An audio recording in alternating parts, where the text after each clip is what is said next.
Malaysia, one of the weirdest countries so far.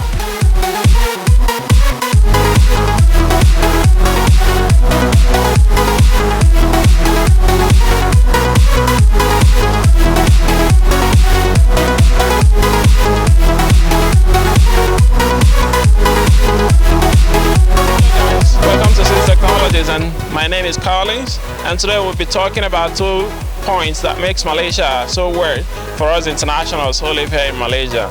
So if you're an international who is planning to come to Malaysia to study, or you're already here in Malaysia, then these 2 points are very, very important to you.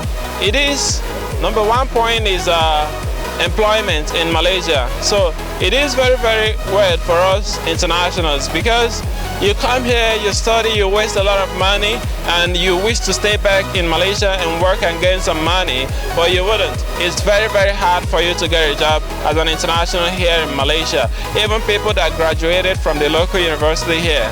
So I don't know what government can do about it, but one of the issues that makes companies, local companies here, not to employ internationals is relating to your work permit.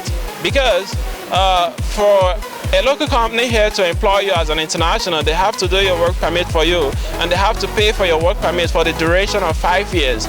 And recommendation process, approval and acknowledgement and stuff like that. Those are the things that these companies have to go through before they can get your work permit approved by the immigration and the Malaysian government. So most companies wouldn't like to go through those processes. They wouldn't like to face that stress. So that is why they prefer to employ locals who they don't really need to do any work permit for them. They just need to employ them and pay them their salaries, and that's all. So, and sometimes they find it that why would they really spend much on a fresh graduate who doesn't really have much to offer to the company? So they wouldn't really stress themselves on wasting that kind of money on you as an international fresh graduate who doesn't really have much knowledge and doesn't really have much to offer to their company. So they would rather employ their locals and pay them their salary and face away from every other stress that has to do with work permit. So that is one of the issues that makes Malaysian local companies not to employ internationals. It is very, very rare for you to see an international who works in Malaysia legally with a work permit. It is very, very rare. So there are still some level of possibilities for internationals to work, but before that, before you can get a job here as an international, it's gonna be very, very tough, very, very hard, very, very rare. So I don't know how it's gonna happen like a miracle, but I would assure you that the rate of internationals that get a job here in Malaysians are like 10 over 100. So the rest 90% are the impossibles. So that is it. It's very hard for them to prepare your work permit, and they wouldn't like to spend much on you because you're a fresh graduate and you don't really have much experiences and knowledge to improve to their company profit. So they don't really have to waste money on you, if I may say. So that is the number 1 point. Number 2 point is about the immigration rules in Malaysia. Now, Malaysia is one of the countries that if you want to visit from one state to the another, you have to apply for a temporary permit. So we all know that there are some countries who has a territorial domination over some few provinces, like China, Macau, Taiwan, and Hong Kong are under China ruling. But these 3 countries, Macau, Taiwan, and Hong Kong, they are kind of independent from China, but still dependent on China, because they have their currency, they have their flag, they have their president, they have their everything that qualifies them to be a country, an independent country, but they are still dependent on Beijing, which is central government for them all. So we understand that is a China territorial district, so there is no dispute about that. But Malaysia, like that one in China, if you're counting Chinese provinces, you wouldn't count Macau, Hong Kong, and Taiwan inside. They are different, they are separate. In fact, in some part, you see them in the world map. So they have some few diplomatic relations with some few countries around them.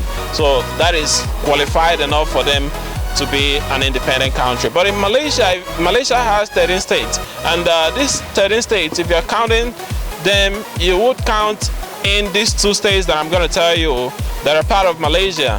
So, but if you want to visit these 2 states, you're going to require a temporary permit. And these 2 states are Sarawak and Sabah.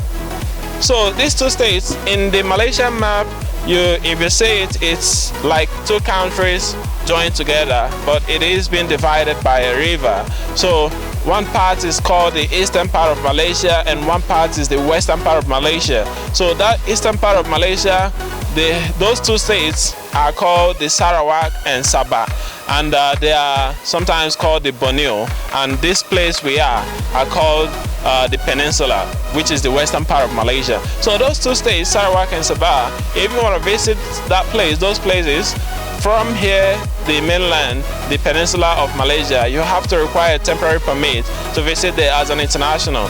So you can't really just book a flight ticket and fly to there. No, it doesn't happen that way. If you go there without an official approval from the government, they're going to send you back to this place from the airport there. So it is very, very weird for us internationals, because some of us like to travel for holidays and tourism and stuff like that. Then you just want to tour around Malaysia and you travel from one state to the another, and they say you can't visit, so they pass you back from the airport. It is very, very weird. You have to require some processes of approval of temporary permit for you to visit those countries, those states.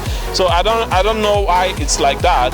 It's just like in another country on its own, but it's still Malaysia. They use same currency, same flag, same government, same everything, but internationals to visit there, you require a temporary permit. So this is very, very weird. Some of us have faced that issue, but I have visited there quite a few times. But some of us face that issue that you couldn't pass through the airport if you doesn't get temporary permit from the immigration prior to your visit. So these 2 things are the things that makes Malaysia so weird, and I don't know how the government is gonna fix it, but we hope they do, because it is very well for us to pay for visa, student pass and work permits and get everything and live in Malaysia legally as a legit student or worker. But if you want to travel from one state to the another, they say that you have to apply for a different temporary permit before you can visit those states. So I don't know, but we hope that the government is going to do something about it, and that is it from us today. So if you have any comment, if you like this video, give it a thumbs up, and don't forget to subscribe. If you have any comments, please leave it down below. Give us suggestions of what you would like to see next about Malaysia, and until then, enjoy.